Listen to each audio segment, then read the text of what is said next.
Carolina Aulicino, que es oficial de Políticas Sociales de UNICEF. ¿Qué tal? Buen día. ¿Cómo le va? David Correa con usted. Buen día, David. Muchas gracias por el llamado.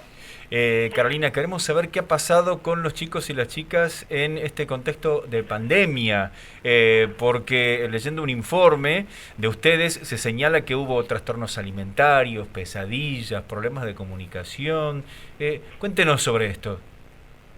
Sí, estos datos corresponden a la quinta ronda de la encuesta rápida de impacto por COVID que realizamos desde UNICEF. Nosotros venimos desde abril del año pasado, al inicio de la pandemia, haciendo estos estudios justamente para poder medir cuál fue el impacto de la pandemia en los chicos y chicas y cómo van evolucionando estos indicadores a lo largo de estos 2 años. Y en este último informe, una cuestión que resaltamos es que la primera infancia, es decir, aquellos chicos y chicas de menos de 6 años, son el grupo que hoy está registrando más dificultades en la recuperación frente a los efectos del COVID. Y esto se expresa, como vos bien mencionabas, en cuestiones como, por ejemplo, alteraciones con las comidas, con el sueño, es decir, chicos que antes dormían solos y ahora no pueden, que se despiertan porque tienen pesadillas, que volvieron a hacer pis en la cama, digamos, un montón de reacciones que están evidenciando las dificultades que tienen estos chicos y chicas para manejar el estrés y los impactos de la pandemia. Y cuando señalan ustedes que hay trastornos alimentarios, ¿qué tipo de trastornos?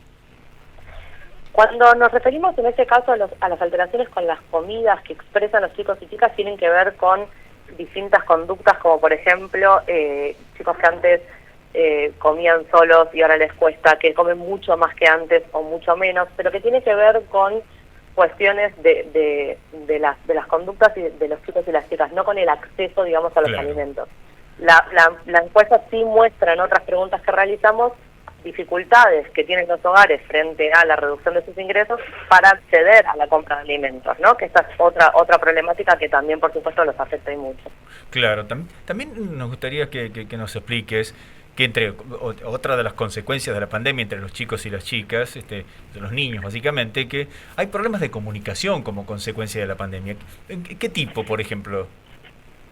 Sí, también estuvimos viendo que en casi 1 de cada 4 hogares nos indican que los chicos y chicas tienen problemas de comunicación, por ejemplo, que quizás hablan menos que antes, les cuesta como expresar las emociones, que entonces tienen muchos más berrinches o muchos más llantos o gritan para poder tratar de comunicar lo que les pasa, y todo esto tiene que ver, como les decía, con estas afectaciones en lo que es la salud socioemocional de los chicos y las chicas, ¿no? Que también perciben fuertemente el estrés que están atravesando los hogares, digo, las dificultades del empleo, en los ingresos de las personas adultas también obviamente se transmiten en cómo se relacionan con los chicos y las chicas, y ellos sienten todo eso, ¿no? Y la manera de manifestar lo que tienen muchas veces es a través de estas dificultades, por ejemplo, en la manera de expresarse o de comunicarse. Claro, no sé si es una regla o una no general, pero algo muy común o aparentemente en principio común es que los niños han vuelto, por ejemplo, y las niñas han vuelto a las camas de sus padres durante la pandemia. Digo, porque se ha perdido, han dejado de ir a los establecimientos públicos a estudiar y eso les ha cambiado la vida y ahí se expresa, por ejemplo, en eso, ¿no? Han vuelto a las camas con sus padres. Sí, o se despiertan mucho más, se despiertan con pesadillas, les cuesta dormir solos.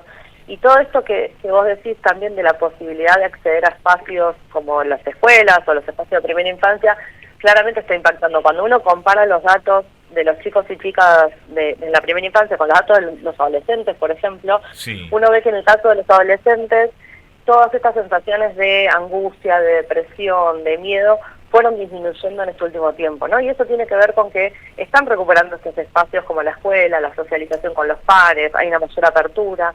Pero en el caso de los chicos y las chicas más chiquitos, esto es más difícil. Por un lado, porque hay un tramo muy importante que no va a esos espacios, ¿no? En 0 a 3, por ejemplo, la cobertura es muy baja y solo un 20% de los chicos puede ir a esos espacios.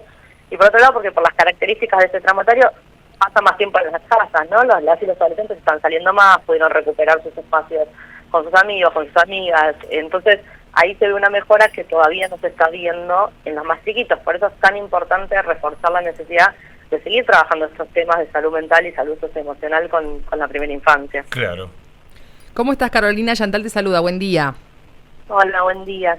A ver, preguntarte porque estamos justamente ya en diciembre, finalizan los ciclos lectivos y demás, pero a ver, ¿cómo impactó en el rendimiento escolar de los chicos? ¿Qué pasó durante este tiempo? Bueno, la encuesta todavía, digamos, la cosa que nosotros realizamos, que es una encuesta a hogares, le pregunta tanto a los padres y a las madres como a las y los propios adolescentes. O sea, no es una encuesta de evaluación educativa, digamos, no tenemos todavía esos datos, no están disponibles todavía, pero sí lo que vemos cuando le preguntamos directamente a las y los adolescentes es que cuando ellos pudieron volver a las escuelas, señalan que están, por un lado, mucho más contentos de ver a sus compañeros, a sus compañeras, pero que también les mejora la capacidad de concentración, que están más motivados para el estudio, que están más concentrados, que sienten que aprenden más cuando están en la escuela que en las modalidades virtuales.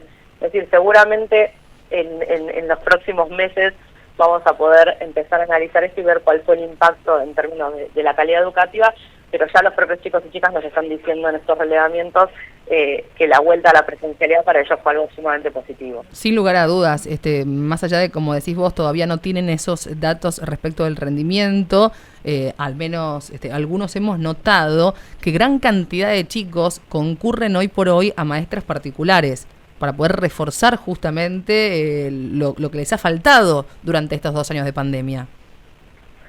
Sí, y además hay algo que se observa también en la sobrecarga de los propios hogares, ¿no? Porque durante mucho tiempo, en especial en las modalidades de educación virtual o a distancia que hubo durante este tiempo, también hubo un rol que creció muchísimo, obviamente, de las familias que tenían que acompañar este proceso y que no siempre tenemos los recursos necesarios para poder hacer este acompañamiento de los chicos y las chicas en las escuelas, porque, digamos, no somos docentes, digamos, claro, los madres y padres. Entonces, también hay un dato que muestra este último relevamiento, que cuando uno le pregunta a las mujeres por la sobrecarga de las tareas en el hogar y las tareas de cuidado, lo que se observa en este último tramo, que baja muchísimo, tiene que ver justamente con esto del apoyo en las tareas escolares, porque la vuelta a la presencialidad permite también bajar esa presión sobre las familias, principalmente las mujeres, las madres, que son quienes en mayor medida hacen esas tareas, y que eso también les está afectando fuertemente no solo su propia salud mental y posibilidades de conciliación, sino también sus posibilidades de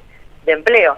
Y también, además, una cosa que vemos es que con la vuelta al trabajo presencial, es decir, cuando volvemos a los lugares de trabajo, surgen todas estas dificultades de conciliación, ¿no? Tenemos un 12% de los chicos en la primera infancia, por ejemplo, que se quedan solos, un 8% que se queda a cargo de un hermano o una hermana, que también es una niña o un adolescente que tiene que estar haciendo la tarea, claro, o jugando, o haciendo cosas propias de su edad, y que tiene que dedicarse a tareas de cuidado. Bien, Carolina, muchísimas gracias por estos datos y sobre todo por compartirlos con nuestra audiencia. No, muchas gracias a ustedes por ayudarnos a difundirlos. Hasta luego, que tengas buen día.